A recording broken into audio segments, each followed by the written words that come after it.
Hey there, subscribe to my channel, and also press this bell icon so you never miss any new updates, cause whenever we upload new video you will get a notification on your phone.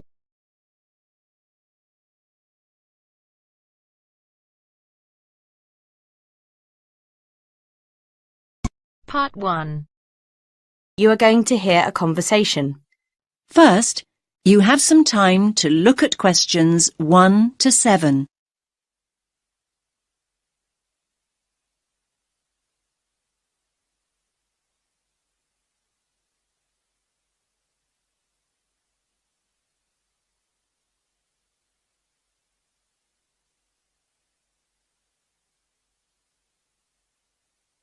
Listen carefully to the first part of the conversation and answer questions 1 to 7.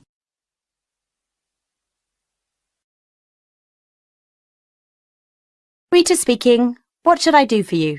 Oh, hi. I'd like to order some stationery. Could I know your name? Jackson Paris. Right. Can I just confirm your account number and the name of your company, Jackson? Sure. The number is 692411. 692411. Right. And you're from Rainbow Computer? No, the company is Rainbow Communications. Oh, okay. I'll just fix that on the system. Communications. And what would you like to order, Jackson? Envelopes. We need a box of A4, that is, normal size envelopes.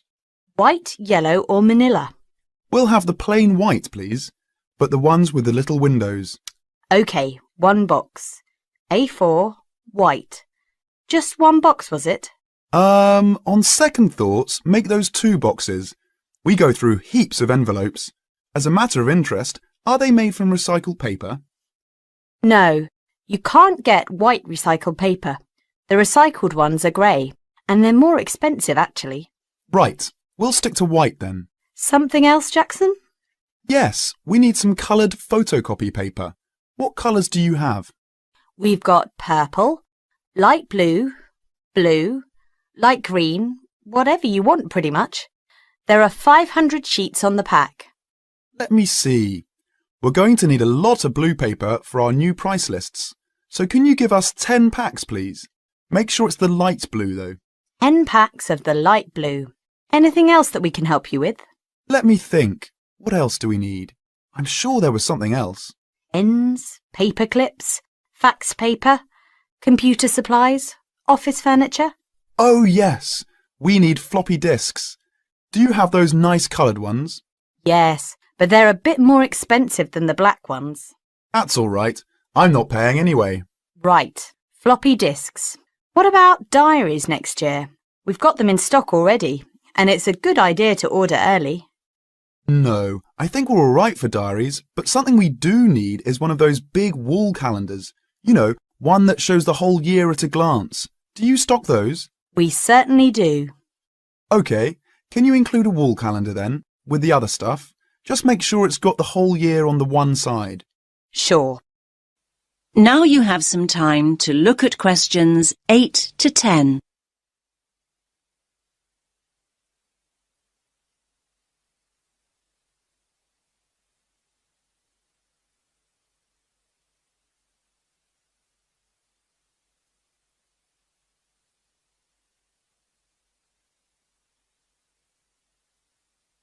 Now listen to the next part of the conversation and answer questions 8 to 10. And do you have a copy of our new catalogue? No, I don't. But would you send one? Yes, I'll pop one in with the order. You'll find it a lot easier to remember what you need if you have our catalogue in front of you next time. Yes, good idea. And when can you deliver this? Should be with you tomorrow morning. Can you make sure that it's not after 11:30 a.m? Because we have to go out at 12. There's only myself here on Fridays. Fine. I'll make a note in the delivery docket that they should deliver before 11:30. Thanks very much. Thanks.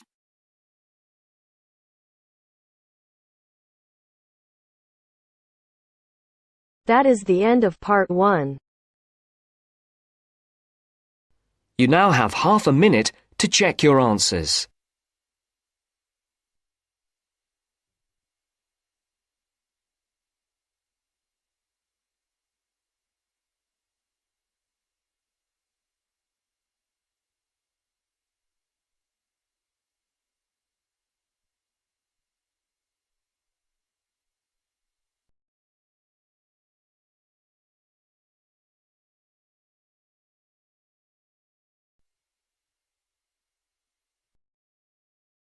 Now turns to Part 2.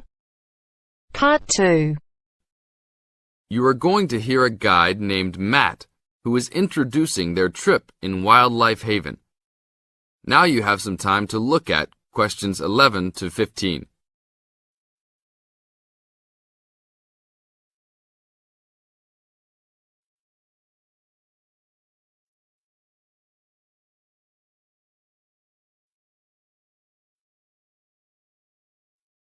Now listen to the first part of the introduction carefully and answer questions 11 to 15.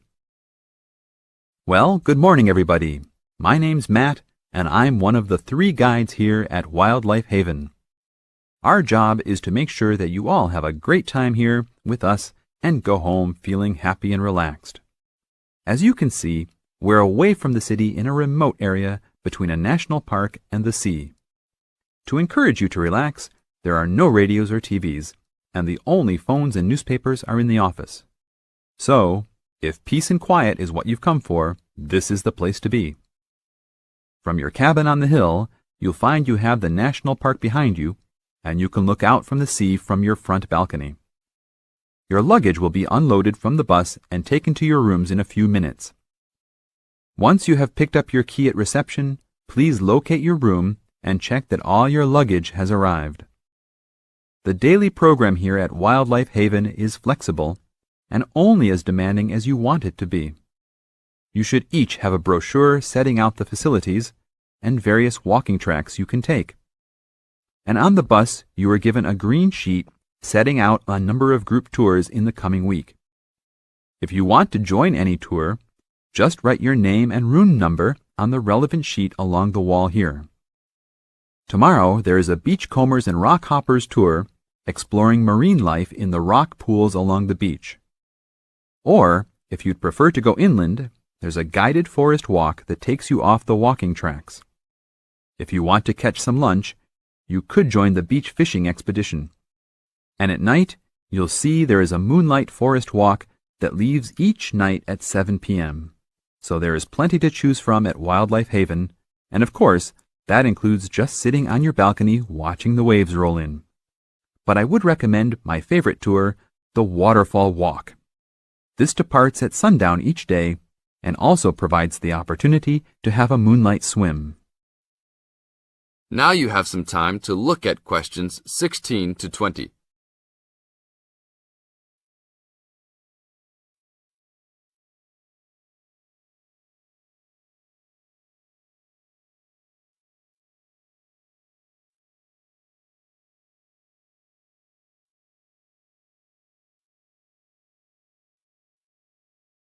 In the second part of the introduction, you are going to get some advice from Matt. Listen carefully and answer questions 16 to 20. You've chosen to visit us in January, which is one of our hotter months. And although you may be tempted to wear a minimum of clothing, you should always take precautions against injury, particularly in the national park. This includes sensible footwear. You'd be surprised how many of our guests ignore this advice and end up being sorry. And socks are a good idea too. And even though you might be under trees a lot of the time, it's a good idea to wear a hat in this hot climate. There's no need to be too concerned about walking in the national park, provided you use common sense. It's true that there are poisonous spiders in the park, but they are really more frightened of you than you are likely to be of them. I should also warn you against eating any wild berries. Some are edible, but you should avoid them all. We'll provide all the food you can eat. Well, that's about all for now. Dinner is from 6 to 8 p.m. in this building.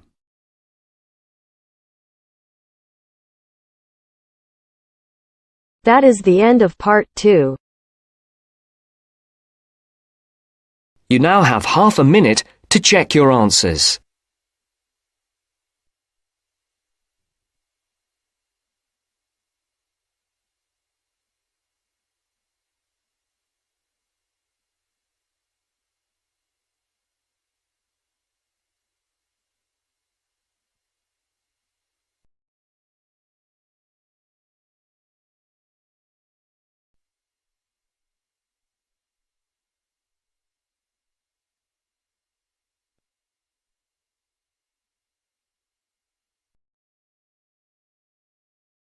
Now turns to part 3.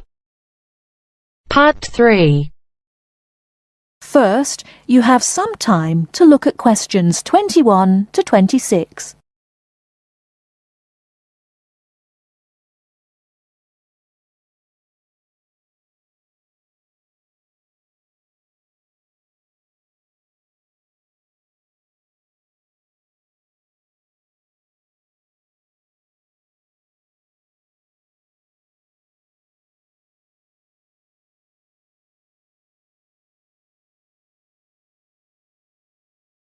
Now listen carefully and answer questions 21 to 26. Hello, my name is Emiliano. I am a student here and I'd like to rent a house for 6 months. Okay, well, you've come to the right place. We specialise in short-term rental. First of all, I would like to get a few details from you. Can you give me your full name, please? Yes, it is Emiliano Nespla. And can you tell me your present address, please? Yes, it's 17 Middleway, Penrose. I'm living with a homestay family at the moment. That's great. Now, do you have any identification with you? Oh, and we will need a reference from someone who knows you here. Maybe your homestay family. Yes, okay. Here's my passport and a card from my language school. My referees can be Mrs. Alice Thompson. She's my homestay mother and she wouldn't mind, I'm sure. You can contact her at the same address as me, of course. Okay. If we need to contact you, should we leave a message with your homestay? No, you can speak to me directly. My cell phone number is 021 548 3534. Great. Now, do you have a bank account? You will need to pay your rent by direct debit. You know, it will come out of your account automatically every month. Okay, I don't have my bank account details with me now, but I can get them and bring them back later today. That's fine. Now, can you tell me what kind of house you are looking for? Do you want to rent by yourself? No, I'm looking for a 3-bedroom house. I want to rent with my 2 friends. I will bring them in to see you later today. Okay. And what areas are you interested in renting in? Well, here's a map. Can you see my school? I don't have a car, so I need to take some kind of public transport to school and I don't want to travel for more than 30 minutes each way. Do you think you have anything which is suitable? Yes, we do. Here is a list of available properties. I'll highlight the ones that could be of interest to you. Look at the map and go and have a look at the houses with your friends. Do you have a friend with a car? Yes, I do. Good. So go and look outside the houses. It will give you an idea of what the area is like. But remember, don't go into the garden or knock on the door. If you want to go in and have a look, let me know and we can arrange an appointment. Okay, can you give me an idea of price? Yes. If you look at the list, you can see the weekly rent written next to the house address. Oh yes, I can see it now. Do I need to pay anything else? Yes, you need to pay a deposit which you will get back when you move out, and you have to pay a non-refundable agent fee which is equivalent to 1 week's rent. You will have to pay your bills when they come in every month too, of course. Okay, well, thank you very much for your help. What time should I come back with my friends and my bank details? How about 2:30 this afternoon? That sounds good. Thank you for your help. I'll see you later. Thanks for coming in. Goodbye.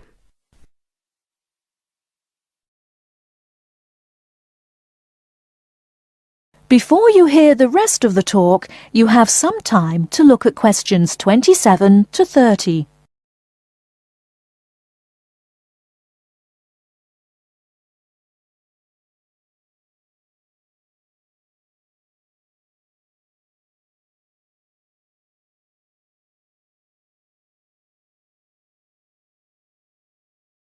Now listen and answer questions 27 to 30. Hey, don't throw that can away. Why not? I finished with it. Yes, but you can recycle things like that. Oh, I haven't got time to recycle everything I throw away. That's a terrible attitude. Don't you care about... Hello, you two. Hi, John. What are you arguing about? Oh, Sam says he doesn't have time to recycle. What do you think?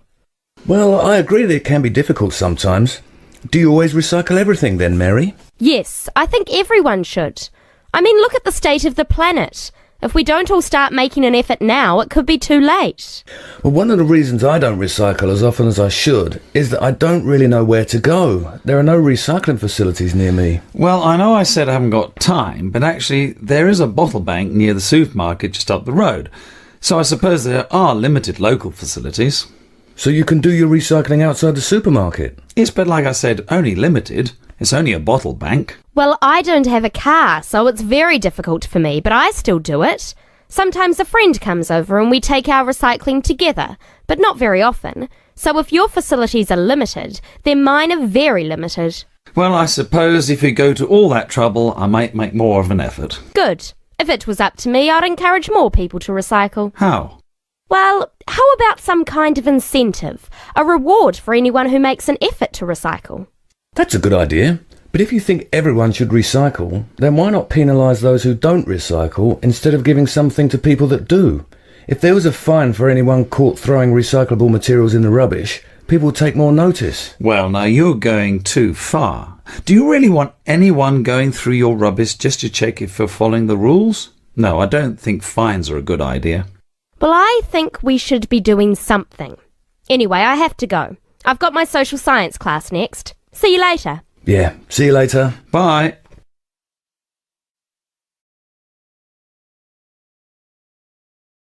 That is the end of part 3. You now have half a minute to check your answers.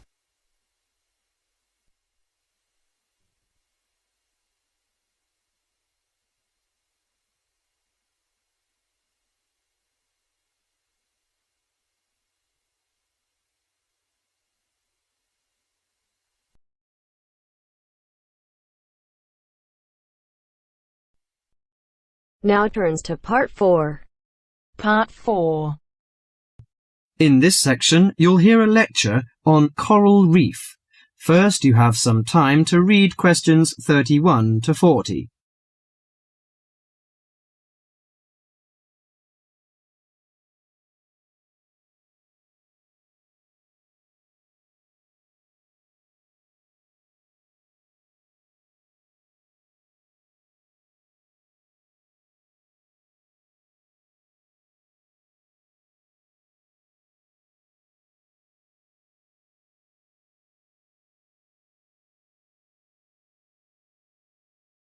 Now listen carefully to the lecture and answer questions 31 to 40.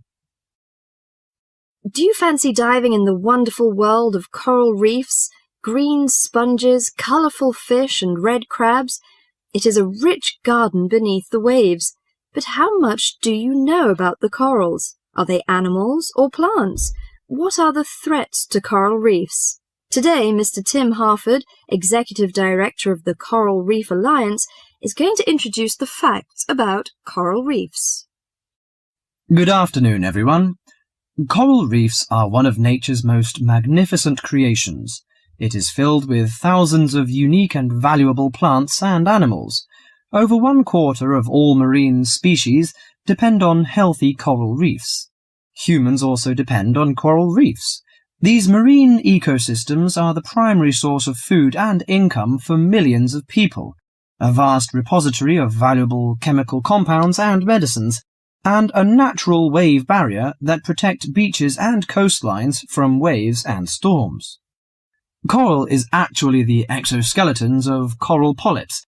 Made from limestone, these skeletons build up over time, forming the reef. New corals are born each April. At a certain hour, on a certain night, mature corals suddenly release clouds of eggs and sperm into the sea. After the fertilized eggs take root on the seafloor, they can grow up to 15 centimeters per year. Coral reefs are present in the waters of over 100 countries. These are warm, 18 to 29 degrees centigrade, shallow, sunny regions primarily between the tropics of Cancer and Capricorn. Only clear, warm salt water can support a coral reef. And because sunlight is crucial to the reef's survival, the water must also be shallow. The algae that grow on coral provide much of the coral's food. In deeper water, algae cannot get the sunlight they need to grow. Most coral reefs are in the tropics because natural conditions there are perfect. In their modern form, coral reefs have thrived on Earth for over 50 million years. In recent years, however, more than 11% of the world's reefs have been lost, with another 16% severely damaged during the El Niño event in 1998. Up to 32% of coral reefs may be destroyed by human activities in the next 30 years if we do not take action now. Corals and coral reefs are extremely sensitive. Slight changes in the reef environment may have detrimental effects on the health of entire coral colonies. These changes may be due to a variety of factors. One of the greatest threats to coral reefs is human expansion or development. As human population increases, so does the harvest of resources from the sea. Due to overfishing, reef fish populations have been greatly decreased in some areas of the world. The removal of large numbers of reef fish has caused the coral reef ecosystems to become unbalanced. As we know, corals are also very popular as decorations. A large amount of the most healthy corals are selected by commercial collectors. They sell the corals to souvenir shops, where a large number of tourists wait to purchase them as decorations or souvenirs. Coral reefs also receive much damage from both commercial and private vessels. The leakage of fuels into the water and the occurrence of spills by large tankers are extremely damaging to local corals. Although much of the coral reef's degradation is directly blamed on human impact, there are several natural disturbances which cause significant damage to coral reefs. The most recognized of these events are hurricanes or typhoons, which bring powerful waves to the tropics. These storm waves cause large corals to break apart and scatter fragments about the reefs.